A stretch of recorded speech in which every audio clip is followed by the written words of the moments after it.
तो और फ्रेंड्स लोग कैसे हो आप सब लोग मेरे यार। तो जैसा कि पिछले एपिसोड में हम सब लोगों ने देखा, जाओफान टियानहुओ माउंटेन में अपना कल्टीवेशन करने के लिए आया था, जहां पर हमने देखा था कि लिन टियानहाई के कहने पर कुछ बंदे जाओफान को मारने के लिए आया था और लास्ट में जाओफान ने ही उन सबको जान से मार दिया था। तो अब हमें इस एपिसोड की शुरुआत में दिखाया जाता है जाओफान एक छोटे से रिवर में जाकर पानी पीने लगता है और तभी उसे उस पानी में से कुछ सेंस होता है, जिसे महसूस करते ही वो बहुत ही ज्यादा खुश हो जाता है और भागते हुए बोलता है ये तो फायर स्पिरिट फ्लावर है। मुझे तो इस बात का बिल्कुल भी उम्मीद नहीं था कि ये यहाँ पर मिल सकता है। फिर वो भागते भागते एक गुफा के सामने पहुंच जाता है और पहुंचने के बाद बोलता है समझ गया, ये सेंस इसी गुफा के अंदर से आ रहा है, लेकिन जिन जगहों में नेचुरल ट्रेजर पाया जाता है उन जगहों को हमेशा बहुत ही खतरनाक मॉन्स्टर गार्ड करता है। इस जगह पे फायर स्पिरिट फ्लावर उगा है और अब तक किसी ने भी इसे नहीं लिया, मुझे बहुत ही ज्यादा केयरफुल रहना होगा।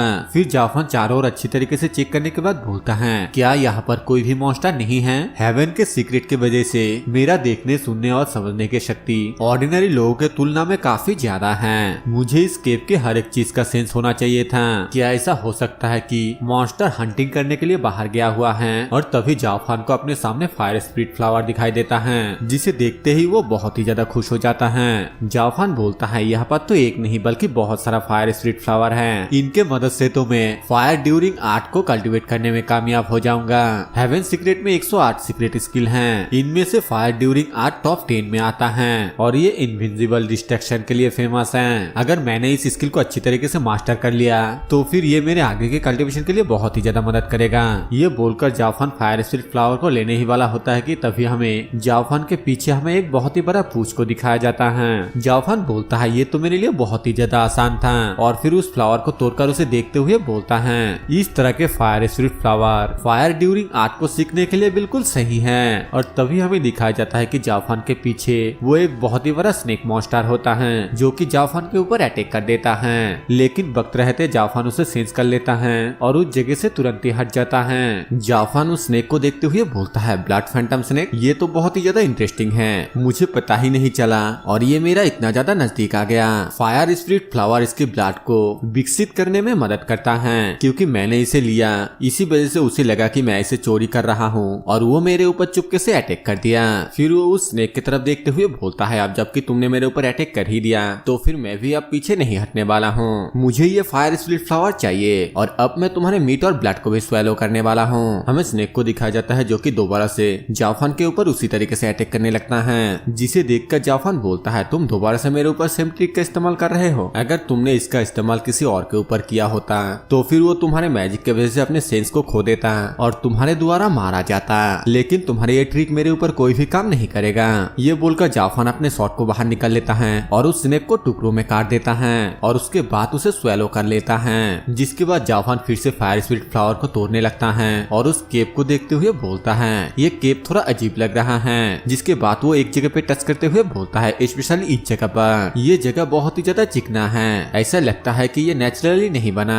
तभी जाओफान वहाँ पर थोड़ा धक्का देता है और उसके सामने से एक गेट खुल जाता है। जाओफान बोलता है यहाँ पर तो एक छुपा हुआ रूम है। फिर जाओफान सामने किसी को देखकर बोलता है आखिरकार वहाँ पर कौन है? हमें सामने एक इंसान के शैडो जैसा कुछ दिखाई देता है जो कि कुर्सी के ऊपर बैठा हुआ था। जाओफान जब ध्यान से उसे देखता है तो वो एक मरे हुए इंसान का स्केलेटन होता है। जाओफान बोलता है यहाँ पर तो एक लाश है, हो सकता है कि ये केव इसी का है। और तभी जाओफान को सामने एक स्पेस रिंग दिखाई देता है जो कि काफी ज्यादा ग्लो कर रहा था। जाओफान उस स्पेस रिंग को अपने हाथ में लेकर उसे देखते हुए बोलता है ये बंदा यू स्टेट का कोई इंपॉर्टेंट पर्सन था।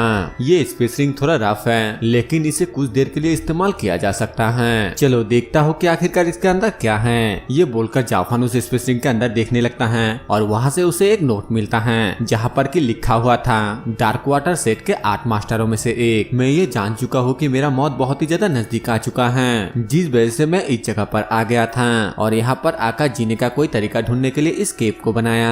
जाओफान उस नोट को पढ़ने के बाद बोलता है इनके साथ तो बहुत ही ज्यादा बुरा हुआ। फिर वो उसके अंदर से एक बुक को बाहर निकालते हुए बोलता है ये वो स्किल होना चाहिए जिसे कि उन्होंने अपने लाइफ टाइम में कल्टीवेट किया था। उस किताब में डार्क वाटर टेक्निक के बारे में लिखा हुआ था, इसे सक्सेसफुली कल्टीवेट करने से डार्क वाटर बॉडी को हासिल किया जा सकता है। जाओफान बोलता है जिसने भी इस डार्क वाटर टेक्निक को क्रिएट किया है वो एक ट्रू टैलेंट है, बदकिस्मती से इसमें कई सारी गलतियां हैं और ये सिर्फ एक डेड एंड है, ये स्किल मेरे लिए ज्यादा वैल्यूएबल नहीं है। जिसके बाद जाओफान उस स्पेस रिंग के अंदर किसी कीमती चीज को ढूंढने लगता है। जाओफान को उसके उसके अंदर से एक स्पेयर मिलता है और वो एक स्पिरिचुअल वेपन होता है। जाफान वहाँ से जाते हुए बोलता है ये स्पिरिचुअल वेपन और ये स्पेस रिंग ही थोड़ा बहुत काम का चीज है, बाकी सब मेरे लिए बिल्कुल बेकार है, लेकिन मैंने क्योंकि तुमसे थोड़ा एहसान पाया है तो मैं तुम्हें ये जरूर वापस करूंगा। इसके बाद जाफान उस रूम से बाहर आ जाता है और आने के बाद फिर से उस दरवाजे को बंद कर देता है और वहाँ पर एक हिडन स्पिरिचुअल पैटर्न को क्रिएट कर देता है। जाफान बोलता है ये एक हिडन स्पिरिचुअल पैटर्न है, इसे एक बोन मार्शल मास्टर भी इतने आसानी से नहीं ढूंढ सकता है, तो तुम्हें यहाँ पर आज से कोई भी परेशानी नहीं करेगा। इसके बाद जाफान उस केव से बाहर आते हुए बोलता है इतने दिनों तक हंटिंग और स्वेलो करने के बाद मेरा कीवाई पूल अब काफी ज्यादा बड़ा हो चुका है, अब वक्त आ चुका है फायर ड्यूरिंग आर्ट को कल्टिवेट करने का। इसके बाद यहाँ से सीन चेंज होता है और हमें पहले के फाइटिंग वाले जगह का सीन दिखाया जाता है, जहाँ पर कि एक बंदा आने के बाद ली के बॉडी को देखते हुए बोलता है यहाँ पर तो फाइटिंग का साइन है, ये एक बहुत ही फास्ट डेथ ब्लो था। इसके बाद हमें उस बंदे का चेहरा दिखाया जाता है और इस बंदे को देखकर ऐसा लग रहा है कि ये मोकलैंड का वही शैडो किलर है। वो बंदा बोलता है चाहे वो कितना ही ज्यादा तेज क्यों ना हो, लेकिन स्पीड के मामले में मैं किसी से भी नहीं हारता। जाफान तुम बस मेरा इंतजार करो, मैं बहुत जल्दी तुम्हारा सर तुम्हारे धड़ से अलग कर दूंगा।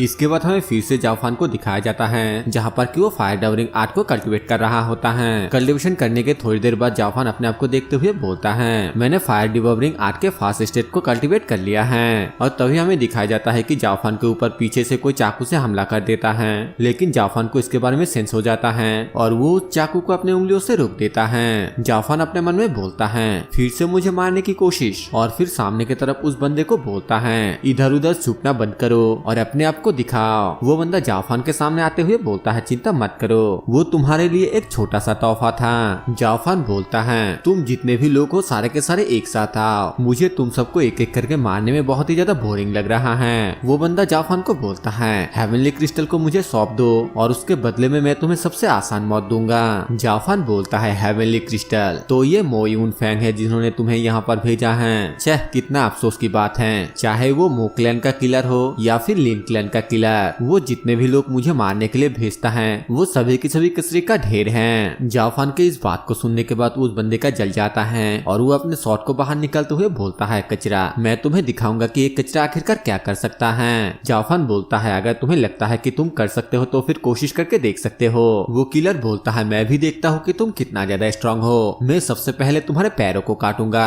ये बोलकर वो किलर बहुत ही स्पीड से जाफान के चारों ओर गोल गोल घूमने लगता है और जाफान उसी जगह पे खड़ा होकर उसके हरकतों को देखने लगता है। फिर वो हल्का सा मुस्कुराते हुए बोलता है डेथ। हमें दिखाया जाता है कि जाफान ने उस स्पेयर का इस्तेमाल करते हुए उस किलर को मार दिया है। वो किलर मरने से पहले बोलता है आखिरकार तुम इतना ज्यादा स्ट्रॉन्ग कैसे हो सकते हो। जाफान बोलता है मोयान फैंग की याददाश्त तो बिल्कुल भी अच्छा नहीं है, जब मैं लिन टियान हाई से निपट लूंगा उसके बाद मैं मोकलैंड के साथ भी निपट लूंगा।